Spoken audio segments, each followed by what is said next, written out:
आज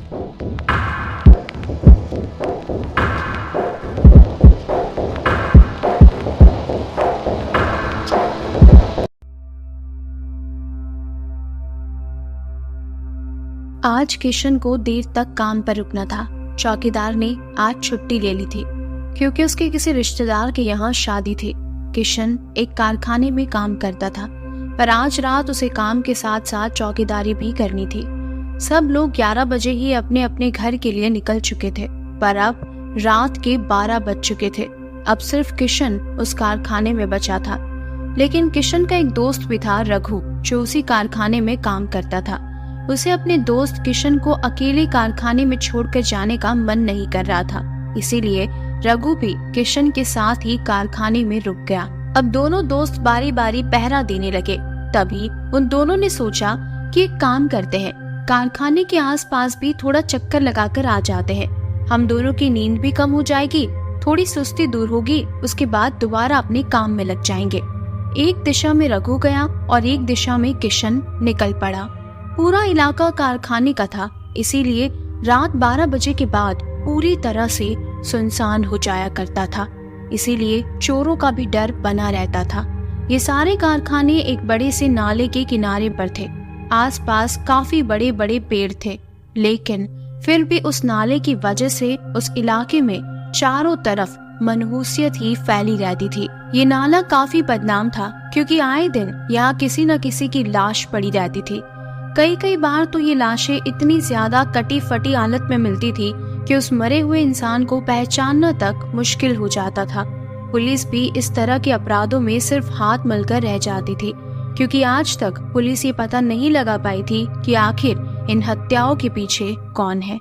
लेकिन आज रघु के लिए शायद उसकी जिंदगी का सबसे मनहूस दिन था, क्योंकि बदकिस्मती से रघु उसी नाले की तरफ ही चक्कर लगा रहा था।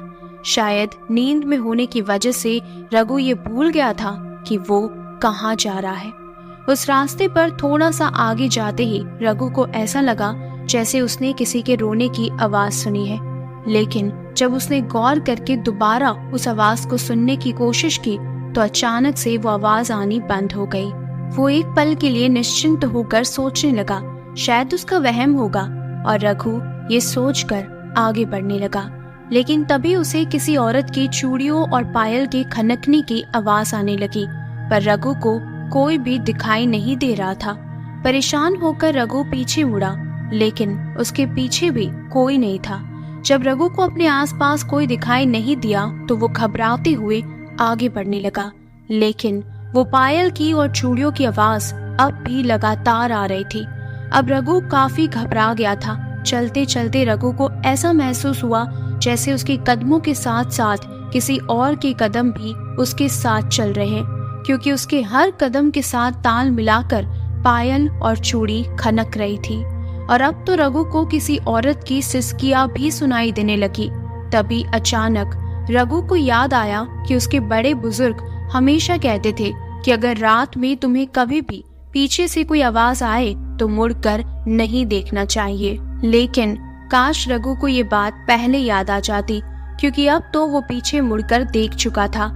रघु अब बहुत ज्यादा घबरा गया था। उसने सोचा कि अब अगर कोई भी आवाज आएगी तो वो पीछे मुड़कर नहीं देखेगा। उसके ऐसा सोचते ही आवाज और तेज हो गई और हल्की हल्की सिसकियों की आवाज भी अब और तेज हो चुकी थी। अब रघु तेज तेज कदमों के साथ बिना इधर उधर देखे बस कारखाने की तरफ आगे बढ़ने लगा। अभी रघु कारखाने की तरफ वापस लौट ही रहा था कि पीछे से उसे किशन की आवाज आई, रघु कहाँ जा रहा है तू? तभी रघु को लगा कि पीछे किशन है और उसने अपने दोस्त को समझकर पीछे मुड़कर देख लिया। लेकिन जब उसने पीछे देखा तो रघु के होश उड़ गए। उसने देखा पीछे बहुत सारे गहने पहनी एक भयानक काली चुड़ैल तेज तेज हंस रही थी। रघु को देखते ही उस चुड़ैल के हाथ अपने आप लंबे होने शुरू हो गए। काली रात की चांदनी में वो काली चुड़ैल मौत बनकर रघु के सामने खड़ी थी। रघु कुछ सोच पाता, कुछ कर पाता, उससे पहले ही वो चुड़ैल तेज कदमों के साथ भागते हुए रघु के पास आ गई। उस भयानक चुड़ैल को देखकर रघु डर के मारे कांपने लगा। उसके मुंह से कोई आवाज नहीं निकल रही थी। तभी अगले ही पल उस चुड़ैल ने रघु का गला दबाना शुरू कर दिया और अपने नुकीले भयानक दांत उसकी गर्दन में गड़ा दिए और रघु को मारकर उसकी लाश उसी नाले के पास फेंक दी। यहाँ किशन, जो अब दूसरी दिशा का चक्कर लगा चुका था, वो चक्कर लगाते हुए, पहरेदारी करते हुए काफी थक गया था। इसीलिए अब वो कारखाने की तरफ वापस लौटने लगा। उसे लगा अब तक तो रघु भी चक्कर लगाकर वापस कारखाने में पहुंच चुका होगा। किशन ये सब सोचते हुए बस कुछ कदम आगे बढ़ा ही था कि उसे किसी के हंसने की आवाज सुनाई दी। तभी किशन ने ध्यान से अपने सामने देखा तो सामने दाएं तरफ एक पत्थर पर लाल साड़ी और गहने पहने एक लड़की बैठी थी। वो लड़की दिखने में काफी खूबसूरत थी। किशन को कुछ समझ नहीं आया, आखिर इतनी रात को ये लड़की यहाँ क्या कर रही है भला। तभी अचानक वो लड़की खड़ी हुई और धीरे धीरे किशन की तरफ आगे बढ़ने लगी। किशन का जैसे दिमाग ही बंद हो चुका था, मानो वो किसी सम्मोहन में ही चला गया था। वो बस चुपचाप मूर्ति की तरह वहीं खड़ा था। तभी अचानक वो लड़की बोली, मैंने आपको इस रास्ते से कई बार आते जाते देखा है। मैं जानती हूँ आप उस कारखाने में काम करते हैं ना। मैं आपको पसंद करती हूँ और आपसे शादी करना चाहती हूँ। क्या आप मुझसे शादी करेंगे? देखिए, अगर आप मुझसे शादी करते हैं तो यकीन मानिए आपको आपकी जिंदगी में कभी भी धन की कोई कमी नहीं आएगी और ना ही मैं आपको कभी कोई शिकायत का मौका दूंगी। बेचारा किशन तो मानो सम्मोहित होके बस वहां खड़ा था और एकटक बस उस लड़की की बातें सुन रहा था। उसने बिना कुछ सोचे समझे उस लड़की को शादी के लिए हाँ कह दिया। तभी उस लड़की ने आगे कहा, लेकिन मेरी एक शर्त है, तुम कभी भी मेरे बारे में किसी को मत बताना कि तुम्हें मैं यहाँ इस जगह पर मिली थी। तुम बस यही कहना कि मेरा इस दुनिया में कोई नहीं है और मैं एक अनाथ हूँ और तुम्हें मैं अच्छी लगी, इसलिए हम दोनों ने खुशी खुशी एक दूसरे से शादी कर ली। किशन ने बस ठीक है कहकर अपनी बात खत्म कर दी। तभी वो लड़की बोली, ठीक है, तुम अपना काम खत्म करके सुबह तक घर आ जाना, मैं तुम्हें वहीं मिलूंगी। किशन चुपचाप मूर्ति सा कारखाने में वापस चला गया और वो लड़की भी वहां से मुस्कुराते हुए चली गई। दरअसल किशन से बात करने वाली वो लड़की और कोई नहीं बल्कि वही काली चुड़ैल थी, जिसने अभी अभी बेचारे रघु को मौत के घाट उतारा था और उसे मारकर नाले में फेंक दिया था। अगली सुबह जब कारखाने के कर्मचारी आए और उन्होंने किशन को रघु के बारे में पूछा तो किशन कुछ नहीं बोला। किसी को कुछ समझ नहीं आया। दरअसल किशन उस सम्मोहन में अपने दोस्त रघु के बारे में ही भूल गया कि कल रात वो दोनों उस कारखाने में रुके थे। जब किशन ने रघु के बारे में पूछने पर कोई जवाब नहीं दिया तो कारखाने के कर्मचारी खुद ही रघु को आसपास ढूंढने निकल पड़े और तभी कुछ लोगों को रघु की लाश उसी मनहूस नाले के पास मिली। सभी ने दुख के साथ रघु की लाश का अंतिम संस्कार किया और किशन को कई बार पूछने की कोशिश भी की कि आखिर कल रात क्या हुआ था, पर किशन ने सिर्फ इतना ही कहा कि मुझे नहीं पता। कहानी को आगे बढ़ाने से पहले अगर आपको मेरी कहानियां पसंद आती है तो प्लीज मेरे चैनल को जरूर सब्सक्राइब करें। आपका एक सब्सक्राइब मुझे बहुत ज्यादा सपोर्ट करेगा। चलिए कहानी को आगे बढ़ाते हैं। उसके बाद किशन वापस अपने घर आता है। उसे कल रात उस लड़की से हुई सारी बातें याद थी। घर आकर जब किशन ने देखा तो सच में वो लड़की उसके घर में ही थी। घर का दरवाजा पहले बंद था, लेकिन जैसे ही किशन दरवाजे पर आया दरवाजा अपने आप खुल गया और जब उसने अंदर जाकर देखा तो वो लड़की चाय बना रही थी। किशन को कुछ समझ नहीं आया, आखिर इस लड़की को मेरे घर का पता कैसे चला। किशन अपने घर पर अकेला रहता था। उसके माता पिता गांव में रहा करते थे और घर की चाबी भी उसके पास ही रहती थी। और अगर ये लड़की अंदर चाय बना रही है तो दरवाजा किसने खोला, ये मेरे घर के अंदर कैसे आई और आखिर मैंने इसे अपनी पत्नी बनाने के लिए हाँ कैसे कह दिया। किशन के दिमाग में हजारों सवाल घूम रहे थे कि आखिर उसके साथ ये सब क्या हो रहा है। तभी अचानक उसे उसका दोस्त रघु याद आया। मेरा दोस्त कैसे मर गया? हम तो सिर्फ चक्कर लगाने गए थे ना, आखिर मेरे दोस्त को किसने मारा? अब कहीं जाकर किशन का दिमाग थोड़ा खुलने लगा था और वो जरा होश में आया था।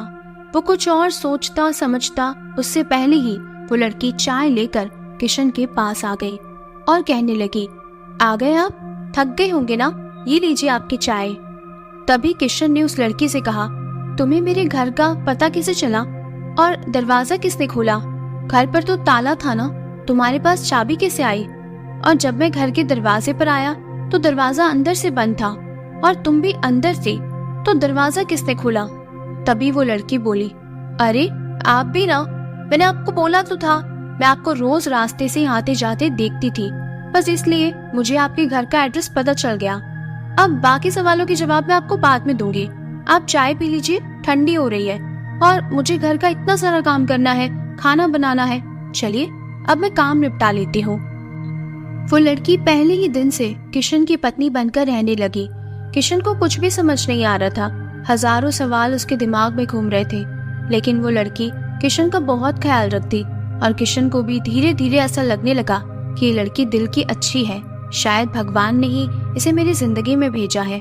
और वक्त के साथ साथ किशन ने भी उस लड़की को अपनी पत्नी स्वीकार कर लिया था। किशन के आसपास रहने वाले लोग उसे उस लड़की के बारे में पूछा करते तो किशन वही बातें सबसे कह देता कि इसका इस दुनिया में कोई नहीं है, ये अनाथ है, लेकिन दिल की बहुत अच्छी है, इसलिए मैंने इससे शादी कर ली। अब किशन की जिंदगी में सब कुछ बहुत अच्छा चल रहा था। वो लड़की किशन के घर आने से पहले ही घर के सारे काम करके रखती, किशन के लिए तरह तरह के व्यंजन पकवान बनाकर रखती। आसपास के लोग भी किशन से कहने लगे, तुम तो बहुत किस्मत वाले हो, तुम्हें कितनी अच्छी पत्नी मिली है, तुम दोनों हमेशा ऐसे ही खुश रहो। किशन को भी ये सुनकर बहुत अच्छा लगता था। समय के साथ साथ किशन को अब अपने काम पर भी तरक्की मिलने लग गई थी। अब उसकी तनख्वाह भी बढ़ गई थी। अब वो कारखाने के मालिक के साथ काम करता था और आम मजदूरी के काम से उसे हटा दिया गया था। अब उसे पैसों का लेन देन और नए व्यापारी से मिलने जैसे काम दिए जाते थे। सब कुछ अच्छा चल रहा था, लेकिन बेचारा किशन और बाकी सारे लोग इस बात से अनजान थे कि जिस लड़की को वो इतना अच्छा समझ रहे हैं, दरअसल वो एक भयानक काली चुड़ैल है जो रूप बदलकर उनके साथ रह रही है ताकि किसी को उस पर शक ना हो और वो हर दिन आसानी से अपना शिकार कर पाए। लेकिन बेचारे वो सारे लोग उस काली चुड़ैल के कहर का अब सामना करने वाले थे। कुछ ही दिनों बाद किशन के घर के आसपास कुछ अजीब चीजें होने लगी। उसके घर के आसपास आधे खाए जानवर मिलने लगे। कभी कोई किसी बिल्ली का सर खा जाता तो कहीं और पालतू जानवरों के दिल निकाल लिए जाते। दिन में कई बार किशन की पत्नी एकदम ठंडी पड़ जाया करती और ऐसा लगता जैसे उसमें जान ही ना हो। और यहाँ तक कि वो खाने में हर समय सिर्फ मांस खाना पसंद करती थी और सब्जी वगैरह खाने से उसकी तबीयत बहुत खराब हो जाती। कई बार तो किशन बस ऐसे ही किसी भी चीज का नाम लेता और वो चीज ऐसे हाजिर हो जाती जैसे जादू हो गया हो। अब किशन को भी कुछ समझ नहीं आ रहा था कि आखिर ये सब क्या हो रहा है। जैसे जैसे समय बढ़ रहा था, हैरान कर देने वाले वाकया बढ़ते जा रहे थे। कुछ समय बाद किशन के माता पिता दोनों बुरी तरह बीमार हो गए। किशन अपने माता पिता से मिलने जाना चाहता था, लेकिन किशन की पत्नी बच्चे को जन्म देने वाली थी। किशन एक तरफ अपने बच्चे के इस दुनिया में आने की खुशी से बहुत खुश था, पर साथ ही अपनी मम्मी पापा की तबीयत खराब होने से वो दुखी भी था। किशन ने अपनी पत्नी से कहा, देखो, मैं तुम्हें इस हालत में अपने गांव नहीं ले जा सकता, मैं तुम्हें अकेले छोड़कर भी नहीं जाना चाहता, पर मेरा जाना बहुत जरूरी है। मैं बस कुछ ही दिनों में अपने माता पिता से मिलकर जल्दी ही आ जाऊंगा। लेकिन किशन की इस बात पर उसकी पत्नी बहुत नाराज हो गई और गुस्से में चिल्लाते हुए बोली, जो लोग मरने ही वाले हैं उन्हें देखने क्या जाना? हमारा बच्चा इस दुनिया में आने वाला है, तुम्हें उसके बारे में सोचना चाहिए। मरने वाले तो मर ही जाएंगे, तुम कहीं नहीं जाओगे, समझे? किशन को उसकी पत्नी की ये बातें सुनकर बहुत गुस्सा आया और उसने उसे खींच के चांटा मार दिया और अपना सामान लेकर दुखी होकर निकल पड़ा अपने माता पिता से मिलने। पूरे रास्ते किशन बस रोता रहा। आखिर जिस लड़की को मैं इतना अच्छा समझता था, उसने मेरे माँ बाप के बारे में ऐसी बातें कही कि मेरे माँ बाप मरते हो तो मर जाए। ये सोच सोच कर किशन बस रोता रहा और अपने माता पिता के बारे में सोचता रहा।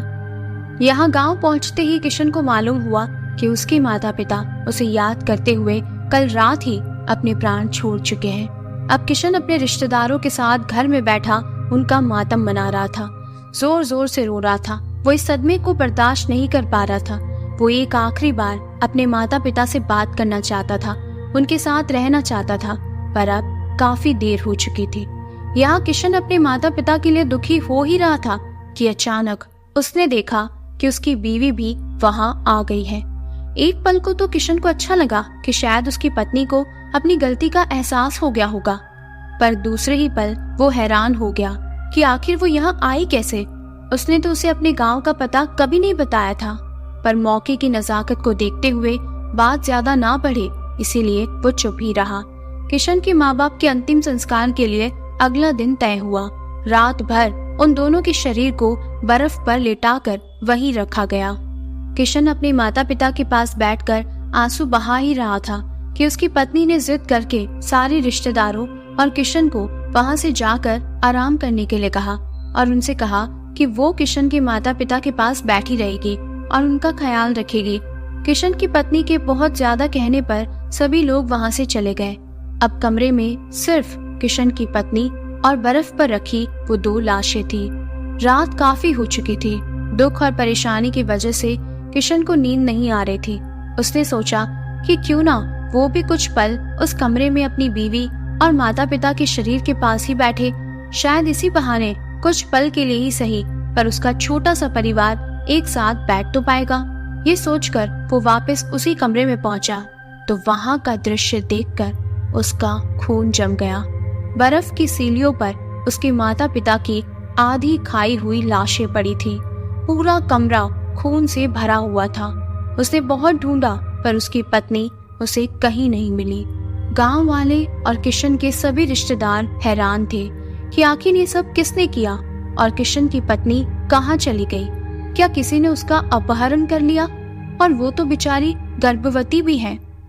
किशन ने गांव के दरोगा के पास रिपोर्ट दर्ज करवाई और पोस्टमार्टम के बाद उसके माता पिता का अंतिम संस्कार कर दिया गया। ऐसी घटना कभी किसी ने नहीं देखी थी। गांव का हर आदमी तो क्या, कानून का हर मुलाजिम भी सकते में था कि आखिर ये सब क्या था और कैसे हुआ और किसने किया और क्यों किया।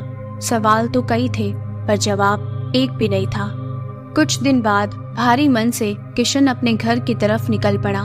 उसकी पत्नी का भी कुछ पता नहीं लग पाया था, लेकिन अब न जाने क्यों किशन को इन सारी घटनाओं के बाद ऐसा लग रहा था जैसे इन सब में उसकी पत्नी का ही हाथ है, पर उसके पास कोई सबूत नहीं था।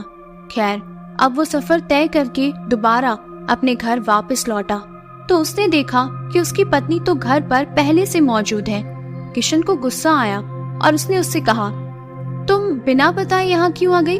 और एक बात सच सच बताओ, उस कमरे में उस रात सिर्फ तुम ही थी ना माँ बाबा के साथ?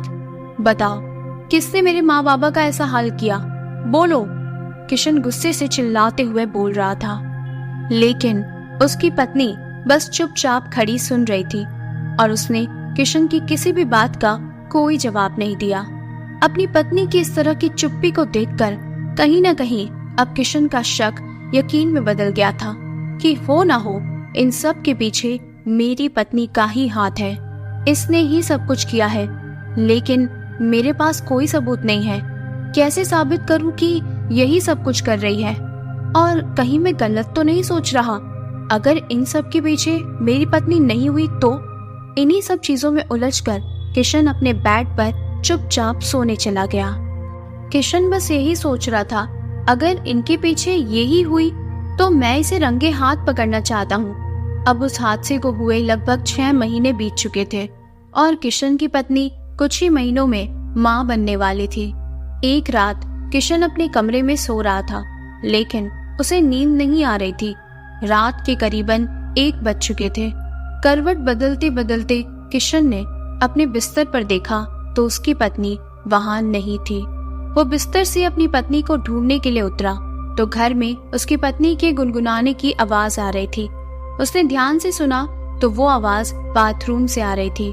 किशन ने धीरे से जाकर जब बाथरूम का दरवाजा खोला तो उसकी पत्नी शीशे में देखकर गुनगुनाते हुए अपने बाल बना रही थी।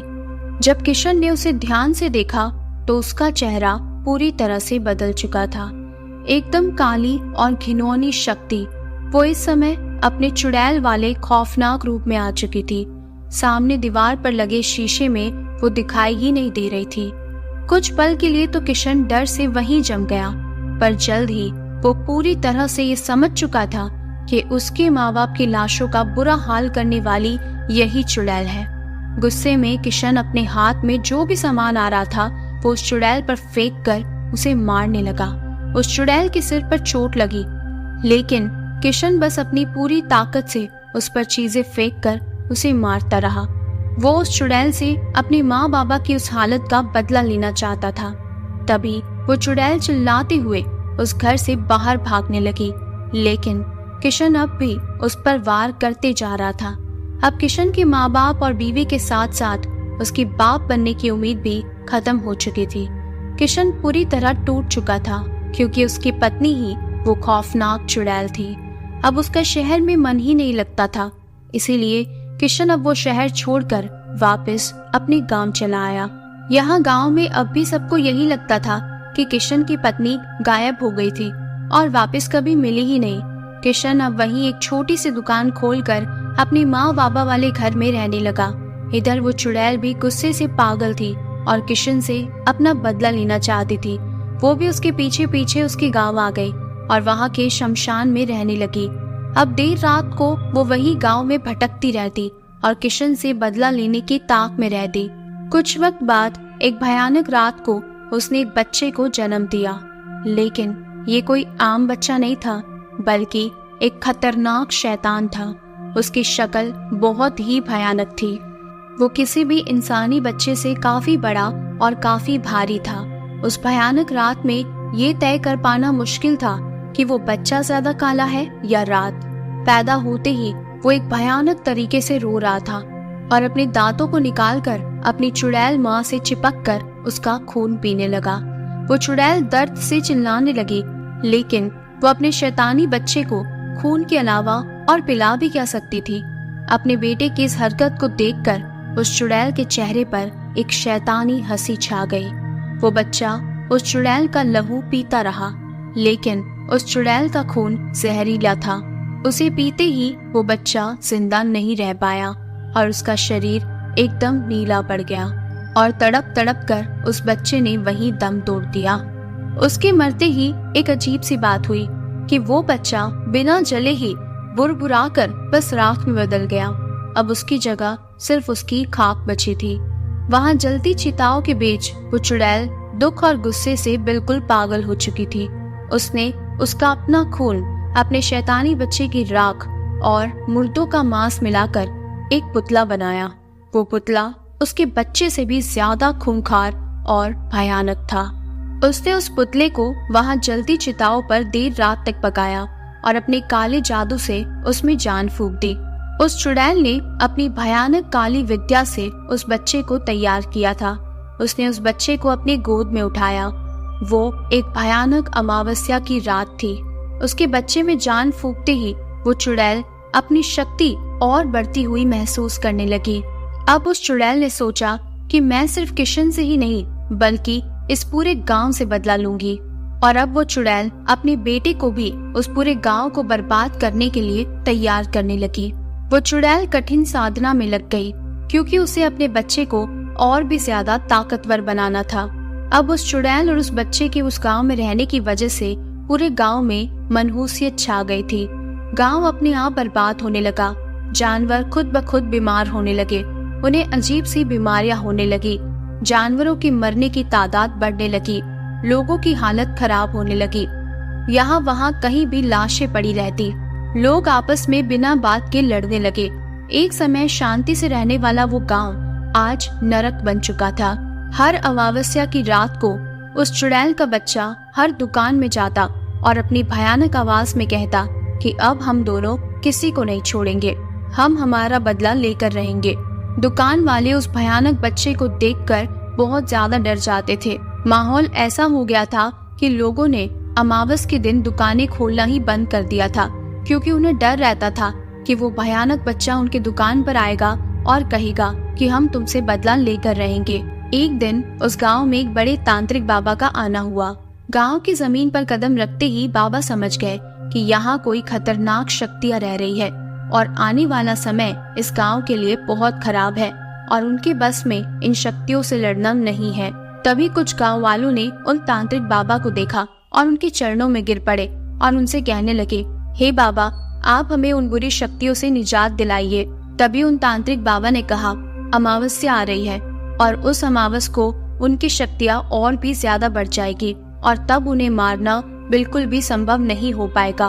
पूरे गांव पर खौफ के बादल छाए हुए थे। इसी तरह की परेशानी और मनुष्यत में सबका समय निकल रहा था। एक रात गांव की एक लड़की कोमल देर रात घर लौट रही थी। उसने गांव में घूमते हुए एक सुंदर से लड़के को देखा और वो सम्मोहित हो गई। अगली सुबह उसने गांव वालों से और अपने माता पिता से उस लड़के से शादी करने के लिए कहा। गांव वाले भी उस लड़के से मिले और उन्हें वो लड़का काफी अच्छा लगा। वो लड़का उनके गांव का नहीं था, लेकिन उस लड़के से मिलकर उन सबको काफी अच्छा लगा और सभी ने हाँ कर दिया और कोमल और उस लड़के की शादी करवा दी। उस लड़के की एक माँ भी थी जो विधवा थी। उसे देखकर ऐसा नहीं लगता था कि उसका इतना बड़ा बेटा भी हो सकता है। वो दिखने में बहुत ही जवान और खूबसूरत लगती थी।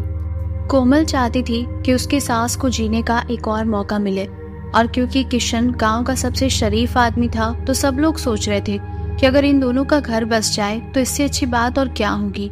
बात चलाई गई और किशन और कोमल की सास की शादी करवा दी गई। शहर में काम होने के कारण उसका बेटा शादी में नहीं पहुंच पाया था, लेकिन वो भी अपनी माँ के लिए काफी खुश था। अब किशन की जिंदगी में एक बार फिर से एक जीवन साथी आ गई थी। दोनों काफी खुश थे, पर कहते हैं ना कि ऊपर वाले के खेल कभी कभी अजीब रंग दिखाते हैं। एक चांदनी रात किशन और उसकी बीवी अपने घर में चैन से सो रहे थे, पर तभी मौसम काफी खराब हो गया और अचानक तूफान आना शुरू हो गया। आसपास जानवरों के रोने की भयानक आवाजें आने लगी। देर रात बिजली कड़कने से किशन की नींद खुली तो उसकी बीवी बिस्तर पर नहीं थी। खौफनाक तूफान के साथ किसी के गुनगुनाने की आवाज आ रही थी। रात के अंधेरे में खुद को संभालता हुआ किशन साथ वाले कमरे में देखने के लिए गया कि आखिर उसकी बीवी कहाँ है और इतनी रात गए तूफान में आखिर गाना कौन गा रहा है। उसने दूसरे कमरे में जाकर देखा तो उसकी बीवी दीवार से रेंगकर छत पर उल्टी चल रही थी। उसके बाल नीचे जमीन तक छू रहे थे और अपने नाखूनों से वो दीवार और छत पर निशान बना रही थी। उसे देखते ही किशन के रोंगटे खड़े हो गए। वो डर से कांप रहा था, पर वो ये समझ चुका था कि हो न हो ये वही चुड़ैल है जो रूप बदल कर मुझसे बदला लेने आई है। उसने जल्दी से उस कमरे का दरवाजा बंद किया और घर के बाहर आकर पूरे घर के आसपास खूब सारा मिट्टी का तेल डालकर पूरे घर में आग लगा दी। इसके साथ ही वो गांव वालों को भी बुला लाया कि वो खुद उसका असली रूप देख सके। उस जलती हुई चुड़ैल को देखने के लिए पूरा गांव जमा हो गया। वो सब तो वैसे ही उस चुड़ैल से बहुत परेशान थे और उससे छुटकारा पाना चाहते थे, लेकिन साथ ही उन्हें किशन की खराब किस्मत पर भी काफी अफसोस हुआ। पर साथ ही साथ इस बात की खुशी भी हुई कि किशन की बहादुरी से अब गांव वालों को उस चुड़ैल से हमेशा के लिए मुक्ति मिल गई। पर वो लोग ये नहीं जानते थे कि उन पर इस चुड़ैल की मुसीबत भी किशन की वजह से ही आई थी। लेकिन अगले ही पल गांव के लोग ये भी समझ चुके थे कि किशन के साथ साथ बेचारी कोमल की किस्मत भी फूट चुकी है और कोमल का पति और कोई नहीं, खुद उस चुड़ैल का ही वो शैतानी बच्चा है जो रूप बदल कर आया था। अब वो सब लोग डर से कांप रहे थे कि अब न जाने क्या होगा। इसी चुड़ैल ने उनका जीना हराम करके रखा था। अब जब उसके बच्चे को पता चलेगा कि उसकी माँ को मार दिया गया है तो न जाने वो क्या करेगा। तभी अचानक से तूफान और तेज हो गया। गांव के सभी लोग एक जगह जमा हो गए। इस खतरनाक तूफान के बीच न जाने कहां से हजारों चमगादड़े आसमान में उड़ने लगी और गांव वालों के बीच हवा में तैरता हुआ वो शैतानी बच्चा उनके सामने आकर खड़ा हो गया। अचानक से जमीन भी कांपने लगी। उसका वो भयानक रूप देखकर गांव वालों के कलेजे हलक में आ गए थे। खतरनाक तरीके से एक बिजली कड़की और सबके सामने वो शैतानी बच्चा खड़ा था। अपनी माँ के बेरहमी से मारे जाने का जब उसे पता लगा तो उसकी लाल आंखों से अंगारे उबलने लगे। उसका रूप इतना ज्यादा भयानक था कि लोग डर के मारे चीखने चिल्लाने लगे। कई सारे लोग तो सिर्फ उसकी एक झलक देखकर ही दिल का दौरा पड़ने से मर गए और बाकी को ढूंढ ढूंढ कर उस शैतानी बच्चे ने एक एक करके मार डाला। डर और दर्द से लोग चीखते रहे और एक एक करके उस शैतानी बच्चे ने सबको मौत के घाट उतार दिया। उसकी आंखों में बस खून उतर आया था। उसे अपनी माँ की मौत का बदला लेना था। पूरा गांव देखते ही देखते शमशान बन चुका था। किशन की भी मौत हो चुकी थी, कोमल भी मर चुकी थी। पूरा गांव लाशों से भर चुका था। गांव का एक भी इंसान जिंदा नहीं बचा था। यहाँ वहाँ बस कटी फटी लाशें पड़ी थी और उस शैतानी बच्चे ने अपनी दरिंदगी की दास्तान लिख दी थी। उस रात के बाद वो अचानक कहीं गायब हो गया। फिर कुछ महीनों बाद जब उस गांव में दूसरे लोग रहने के लिए आए, तभी एक अमावस्या की रात एक भयानक बच्चा दुकान दुकान जाकर कहने लगा कि मैं दोबारा आ गया हूँ और अब मैं अपना बदला पूरा करके रहूंगा और किसी को भी जिंदा नहीं छोड़ूंगा। और वो शैतानी खेल दोबारा शुरू हो गया। तो कैसी लगी आपको ये कहानी, मुझे कमेंट करके जरूर बताइएगा। अगर आपको कहानी पसंद आती है तो वीडियो को लाइक और चैनल को सब्सक्राइब जरूर कीजिएगा। चलिए अब सुनते हैं हमारी अगली भूतिया कहानी। वैसे तो इस बात को 10 साल गुजर चुके हैं, पर आज भी उस भयानक घटना को याद करके मेरी रूह तक कांप जाती है। मेरा नाम समर है। ये बात उस समय की है जब मैं कॉलेज के पहले साल में पढ़ाई किया करता था। दिवाली से पहले ही हमारे पहले सेमेस्टर की परीक्षा हो गई थी, इसलिए हमें उस बीच 25 दिनों का वैकेशन मिला था। दिवाली आने को अभी 3 दिन बाकी थे। मुझे शांत जगहों पर जाना बहुत अच्छा लगता था, पर मेरी पढ़ाई के चलते मैं हमेशा व्यस्त रहता था। पर इस बार मैंने सोच लिया था कि मैं अपने मामा के गांव जाऊंगा। मैं 3 साल से वहां नहीं गया था, पर इस बार मैंने पक्का जाने का मन बना लिया था। पापा काम में व्यस्त होने की वजह से वहां जाने से मना कर रहे थे, तो माँ ने भी जाने से मना कर दिया। अब मुझे अकेले जाना था। पापा ने रेल रिजर्वेशन टिकट करवा दी थी। रेल का सफर तब और भी बेहतरीन हो जाता है जब आप अपने गांव जाने निकलो। शहर के शोर शराबे से दूर अगर हमें कहीं सुकून चाहिए तो वो गांव ही हमें देता है। वो मस्त वातावरण में ताजी हवाओं और लहराते खेतों का आनंद, वो चारपाई पर बैठकर नाना से पुराने किस्से सुनना, बड़ा ही आनंद प्राप्त होता है। रात में यही सब सोचते हुए कब पूरी रात रेल के सफर में गुजर गई पता ही नहीं चला। सुबह के 9:45 पर मैं स्टेशन पर उतरा। मेरे मामा मुझे लेने के लिए आए थे। वहीं स्टेशन के बाहर मस्त चाय समोसे का आनंद उठाकर हम टुक टुक रिक्शा में बैठकर हमारे गांव जाने निकल गए। मेरा गांव वहां से करीब 30 किलोमीटर दूर था। घने जंगलों के रास्ते से होकर हम अपने गांव पहुंच गए। नाना नानी ने बड़े प्यार से मेरा स्वागत किया। फिर मस्त चूल्हे पे बना स्वादिष्ट व्यंजन खाकर मैं तो मस्त लेट गया। शाम को गांव में रहने वाला मेरा दोस्त रोहन, जो मेरी ही उम्र का था, वो मुझसे मिलने आया। रोहन ने कहा, अरे दोस्त, बहुत साल बाद आया यार तू तो, कैसा है? समर ने कहा, ठीक हूँ दोस्त, तू सुना? रोहन ने कहा, बस कट रही है जिंदगी। सुबह जल्दी उठकर भैंसिया का दूध निकालो, दोपहर में खेत जोतो और कोई काम बिगड़े तो बापू की गालियां सुनो। बस यही जिंदगी रह गई है हमारी तो गांव में। तभी समर ने कहा, गांव तो फिर भी ठीक है भाई, यहाँ सुकून तो है, वरना शहर में जीना मतलब रेस में लगे रहो बस। टेक्नोलॉजी का आदमी पे कंट्रोल हो गया है, बस उस मोबाइल पर ही मेल मिलाप कर लेते हैं और गाड़ियों का तो भंडार लगा हुआ है। प्रदूषण हमें खा रहा है या हम उसे खा रहे हैं पता नहीं। इसीलिए तो लोग जब शहर से ज्यादा थक जाते हैं तो उन्हें सुकून पाने के लिए गांव की याद आती है, जैसे हम भी आ गए। रोहन ने कहा, हाँ दोस्त, सुकून तो बहुत मिलता है यहाँ, पर समस्याएं तो यहाँ भी है। बेचारा किसान खेत में मेहनत करके थक जाता है, पर बारिश की बूंद तक सही समय पर नहीं गिरती। बिजली तो ऐसे जाती है मानो हमारे लिए उसका अस्तित्व ही नहीं है। समर ने कहा, सही है दोस्त, बस यही आस है कि एक ना एक दिन ये सब जरूर बदलेगा। तभी उनके सामने से रूपा नाम की गांव की एक लड़की अपने घर की तरफ जा रही थी। तभी रोहन बोला, अरे कहाँ जा रही हो? रूपा ने कहा, गोबर लेने जा रही हूँ, तू चलेगा क्या? तभी समर ने कहा, अरे ये तो तुझे भाव ही नहीं देती। रोहन ने कहा, वही तो बात है, हम इससे बहुत प्यार करते हैं और हमने इसे बहुत बार बताया भी है कि हम इससे प्यार करते हैं, पर ये तो कभी मानती ही नहीं। यूं ही बातें करके मैं वापस घर आ गया। दिवाली का दिन आ गया था। शाम के करीब 5 बजे थे। मुझे अपने मामा ने अपने पास बुलाया। मामा ने कहा, देखो बेटा समर, मेरी तबीयत खराब है और तुम्हारे नाना को भी घुटनों में दर्द है।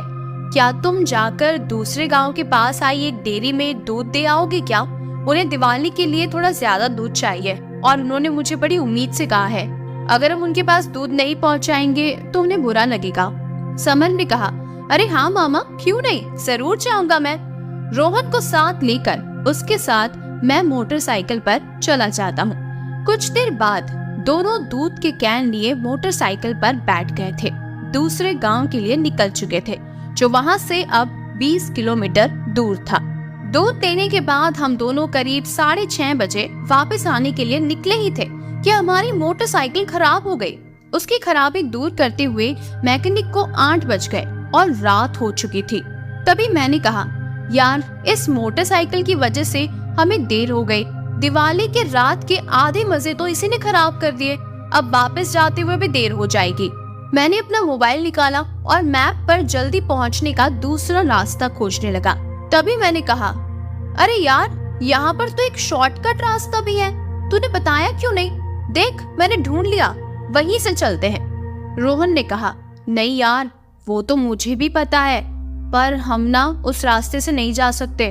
वो रास्ता भूतिया है। कहते हैं कि वहाँ पर भयानक आत्माएं और शैतानी शक्तियों का निवास है। और तुझे पता है, आज तो अमावस्या भी है। समर ने कहा, यार तुम गांव वाले भी ना कुछ भी अफवाहें फैलाते रहते हो। भूत वूत कुछ नहीं होता। चलो, हम सिर्फ आधे से भी कम वक्त में अपने गांव पहुंच जाएंगे उस रास्ते से। चल चल, अब जल्दी चल। रोहन ने कई कोशिशें की पर मैं नहीं माना। हमने मोटरसाइकिल आगे बढ़ाई और आगे जाने पर एक मुड़ा हुआ गहरे जंगल से जाता हुआ कच्चा रास्ता हमें दिखाई दिया। और वो वही रास्ता था जिस पर कहा जाता था कि भूतों का, आत्माओं का वास है। दिवाली की अमावस्या की रात और अंधेरे का पूरी तरह फैला साम्राज्य। वो रास्ता और भी ज्यादा भयानक लग रहा था। रोहन ने मुझे फिर से चेतावनी दी, पर मैंने तो मोटरसाइकिल आगे बढ़ा दी थी। अंधेरे को चीरती हुई मोटरसाइकिल की रोशनी से हम आगे बढ़ रहे थे। रात कीड़ों की भयानक आवाजें गूंज रही थी। कुत्ते जंगल में कहीं रो रहे थे। हम आगे बढ़ रहे थे कि अचानक हमारी मोटरसाइकिल के आगे से कोई साया तेजी से गुजरा और गायब हो गया। हम दोनों पूरी तरह सहम गए। हमारी धड़कनें बढ़ गई थी। फिर मैंने रोहन से कहा, कुछ नहीं था यार, वो हवा का झोंका होगा, तू डर मत। हालांकि मुझे भी डर तो लग रहा था, लेकिन तभी हम दोनों ने सामने जो देखा उसे देखकर हमारी रूह कांप गई।